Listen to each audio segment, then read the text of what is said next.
What disturbs me and what I fear most is that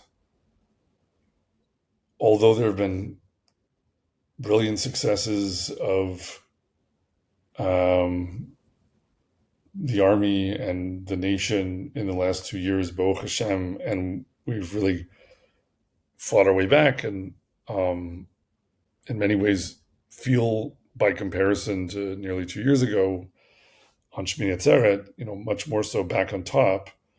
That there are fundamental limitations in the vision of current leaders um, that prevent them from taking the steps that a leader could if he really believed that he had no other choice if his goal were to serve Hakadosh Baruch Hu, right? That at a certain point, if you don't really trust that Hashem is there and has your back, then there are things that Hashem wants you to do or commands you to do even that you won't do because you believe they're impossible.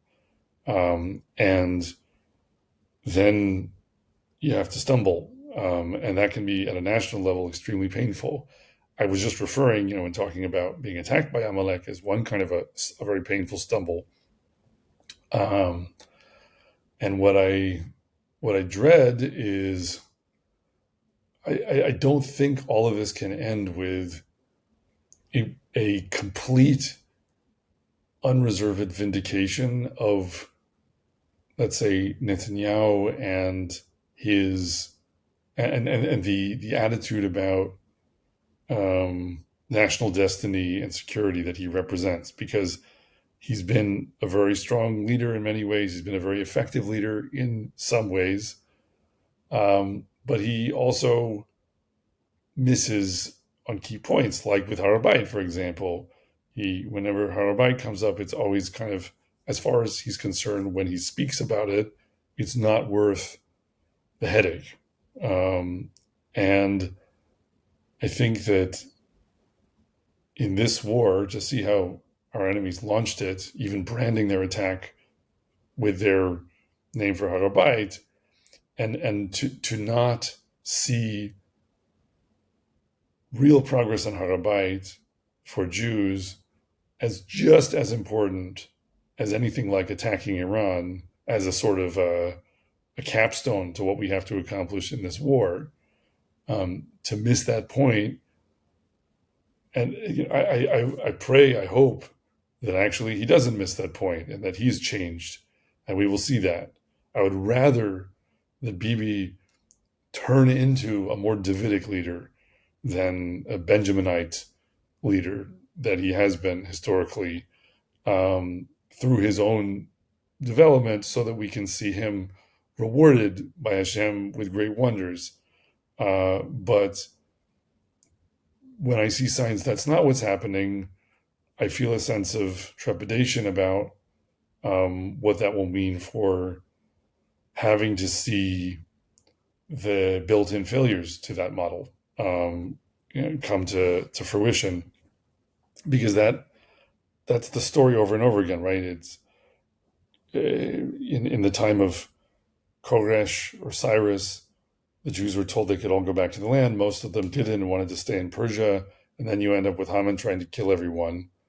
The same thing more or less happened with the Balfour Declaration and the Holocaust, and much more bitterly, because there was no kind of happy ending story to tell about how things worked out with politics in Europe in the 1930s and 40s.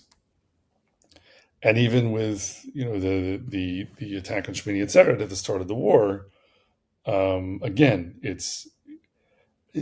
I think it's foolish to talk about it in terms of divine punishment, as though it's Hakadosh Baruch Hu as a parent who is slapping us on the wrist or something. It's that he's trying to tell us through the Torah how the world he made works, and he's a parent who's trying to protect us from the calamities we're going to bring on ourselves by whatever, standing on a chair that's at the top of the stairs or something, and a parent saying, no, don't do that. You're being an idiot. You're going to get hurt. It, I think there is value in seeing Hashem that way, because I think it's too painful for us to face the idea of something like the Shoah or October 7th or whatever else as being a Kadosh Baruch Hu kind of, you know, checking things in his notebook and deciding it's time to wallop us. Um, Even though, when you read the prophets, that obviously is part of how, part of Hashem's ways in the world. But I think it can be just as useful to say that at another level, Hakadosh Baruch Hu is a loving parent who doesn't want to see us hurt at all, but he also made the world work a certain way. He taught us the Torah to help us navigate that world successfully. And when we turn away from the Torah and from him in certain respects, we're asking to be tripped up, and to fall some.